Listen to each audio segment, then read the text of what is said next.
My name is Tawana Minor, and I proudly serve as SHRM-Atlanta President during its 50th anniversary year. Join us on an HR journey, along with past board members, presidents, and members.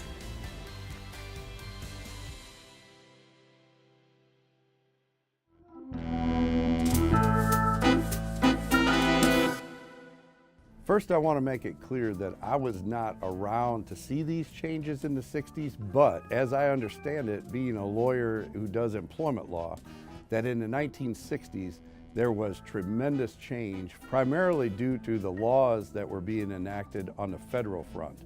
The Civil Rights Act of 1964 made a complete change for companies and how they dealt with human resource matters.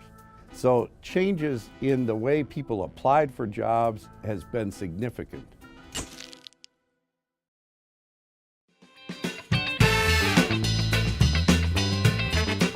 Hi, my name is Greg. I'm the personnel manager here at the company. Just got back from the ASPA meeting, American Society of Personnel Administrators. Learning a lot of new things about the employment laws. You know, in the 60s we had Title VII and the Age Discrimination Act. We thought that was about it, but now here in the 70s we got the OSHA Act for safety, we got ERISA in 1974 for retirement benefits, and now we got the Pregnancy Discrimination Act, and if you do business with the government, you have to have an affirmative action plan now. Hard to keep up with all these legal things. Anyway, gotta sign off now. Heading down to Fulton County Stadium, hook up with my friend Ted Turner. Says he's got some crazy idea about having a 24-hour news network, calling it CNN Cable News Network or something like that. Crazy idea, never work. Anyway, gotta run.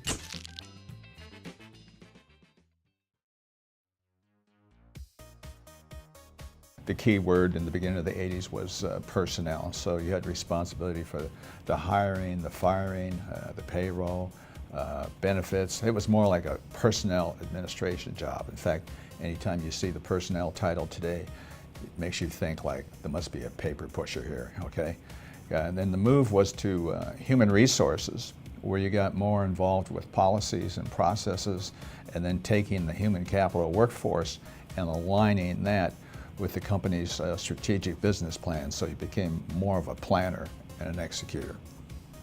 I'm Bernie, and I've been with SHRM-Atlanta since 1981, and I still can't solve a Rubik's Cube.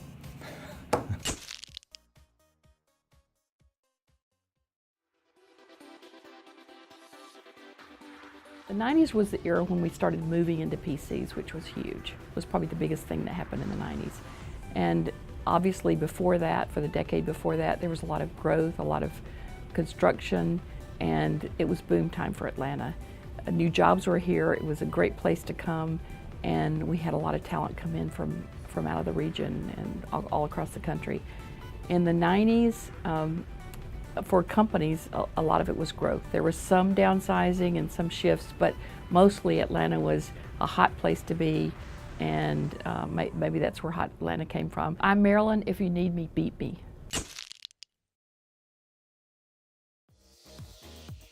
So the 2000s started off as a really tough decade for SHRM-Atlanta, and first couple years, because of the economy, were difficult.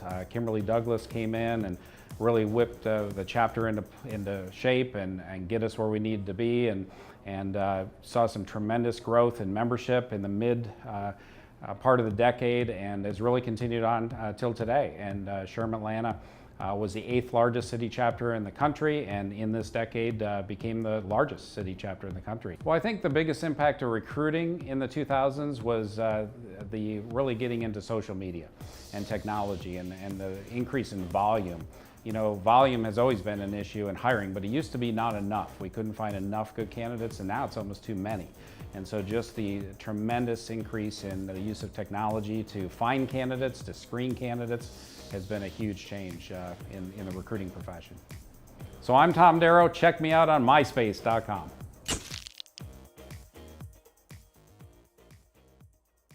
In terms of the advances, I would say HR has just gone from a very paper-driven environment manual environment to a technology-driven environment, which has allowed HR professionals to become more strategic and contribute more at a higher level because they're not so involved with all of the paper pushing that used to happen. So, you know, when you applied for a job, you may have mailed in an application, someone physically opened that and then reviewed that. Now we've moved to sending resumes via email, which is a much more reliable source. You get them in a nanosecond and you're able to open those up really quickly or put those into a system. So it's just made our lives as HR professionals more efficient, more reliable, and more consistent. I'm Tila Jackson, and 50 years ago, they didn't have these, and it makes my life a lot easier.